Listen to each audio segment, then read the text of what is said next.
country lane. Wherever there's a cottage small beside a field of grain, there'll always be an England while there's a busy street. Wherever there's a turning wheel, a million marching feet. Red, white, and blue, what does it mean to you? Surely you're proud, shout it aloud, Britain's awake. The Empire too, we can depend on you. Freedom remains, these are the chains nothing can break. There'll always be an England, and England shall be free. If England means as much to you as England means to me. Red, white, and blue, what does it mean to you? Surely you're proud, shout it aloud, Britain's away. The Empire too, we can depend on you. Freedom remains, these are the chains nothing can break. There'll always be an England, and England shall be free. If England means as much to you as England means to me.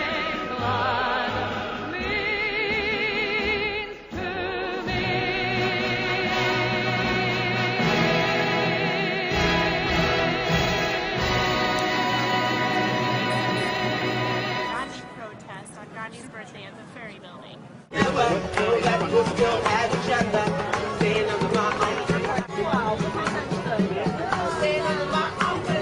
Yeah, my name is Pajan Singh.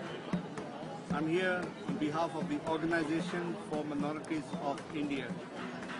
We're here to protest Gandhi's birthday.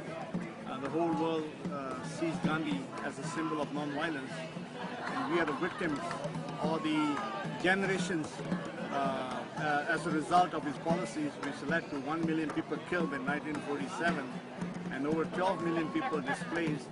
I'm James Edwards. Gandhi was not the person that a lot of people believe he was. The statue was put up in order to promote the values of peace and harmony and that sort of thing, and that's fantastic. Gandhi was extremely racist towards black people in South Africa. In India, he was extremely opposed towards the minorities there. The statue is a symbol of racism, a symbol of violence. I'm Vinod Kumar Chumbar, president of Shiv Sabha, Bay Area, California. Caste discrimination is a problem in the Bay Area? It's not much, but because there's the law and rules are very strict in the United States, but in their heart, it's hard to change. The caste system very hard to change for them, so that's why we have our own temples.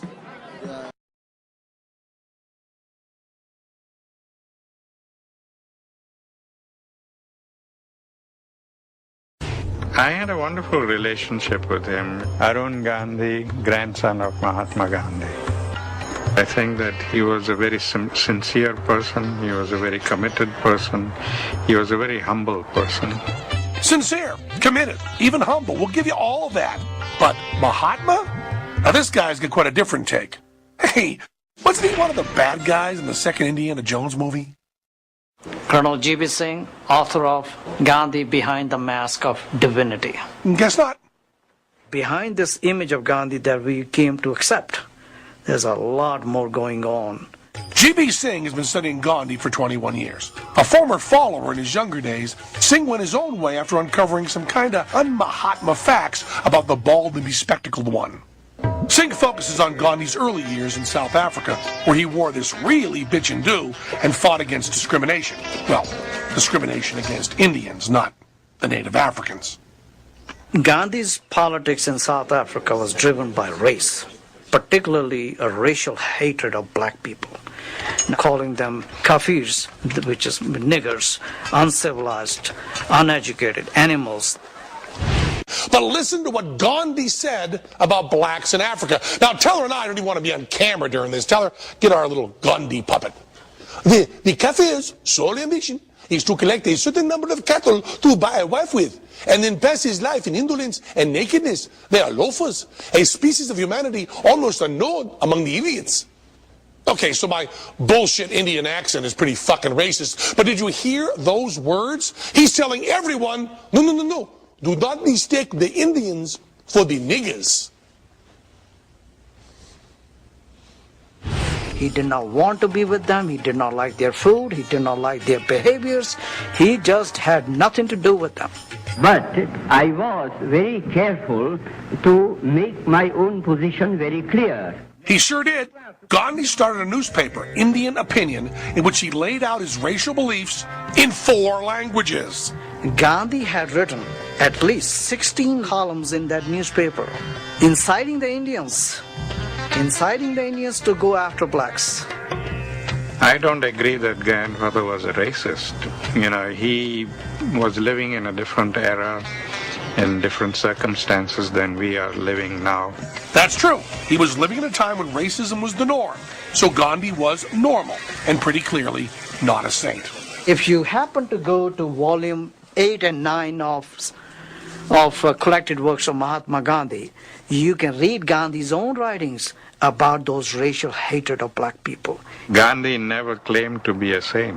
He said he had all the weaknesses of an ordinary person.